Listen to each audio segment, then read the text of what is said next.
It's the TurboExpress. I've always been very fascinated by handhelds that were made to play games which were otherwise intended for home consoles. The TurboExpress, of course, being the portable version of the TurboGrafx 16, which was released in 1989 in North America, a few years earlier in Japan, 1987, as the PC engine. But the TurboExpress came out in late 1990, again, as a way to play those TurboGrafx 16 games on the go. Every single company seemed to be doing this except for Nintendo. Sega's got the Nomad, but you know, NES, the console I'd love to play on the go more than any of them, unfortunately never got the portable treatment like this, but there you go. That's kind of what we can expect to see in the box. No TV tuner included with it. That was sold separately, but we will also look at that. At the bottom, it shows that there was a link cable for the TurboExpress, but it plugs into where you would normally expect the headphone jack to be, and then instead the headphone jack goes into where like the link cable would go on a Game Boy. That's just NEC's way of doing what Nintendo don't. It's just swapping around where the link cable and the headphones go, but otherwise, yeah, it's a portable version of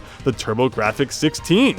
It needs to be noted though that this thing is an absolute beast. It is huge, and when you load those 6 AA batteries into there, because yes, that is what this thing runs on. Not actually that uncommon for portable consoles back in the day. Like the Game Gear was 6, the Lynx was 6, even the super portable Virtual Boy took 6 AA batteries. But bring the original Game Boy over here. Of course, only taking 4 batteries. You can definitely see the size difference, and not just that, but the width as well makes a huge difference from just holding this thing. Like, wow, it is like if you've ever lifted a brick.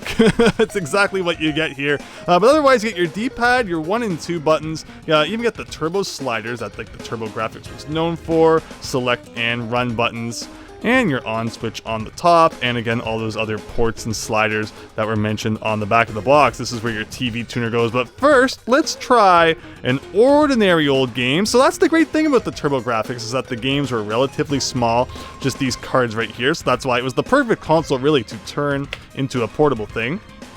So with that all loaded up, our batteries in there, let's give it a play. Nice lit up screen so you can play it in the dark. Let's see, what's the best way to kind of get a view of this here. But otherwise, it is exactly like your TurboGrafx games on a portable console. Keep in mind, I'm playing this from behind the camera. Don't laugh at me too much as I get my butt kicked by Bonk's Adventure. We actually talked about the NES version recently, and man, does it feel so much better to play the actual TurboGrafx version, even on like a super crushed screen.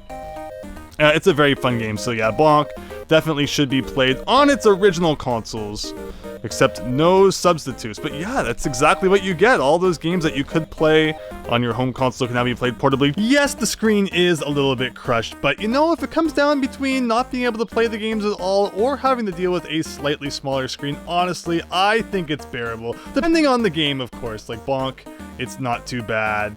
But yeah, Bonk's Adventure or anything else you wish to play in the palm of your hand.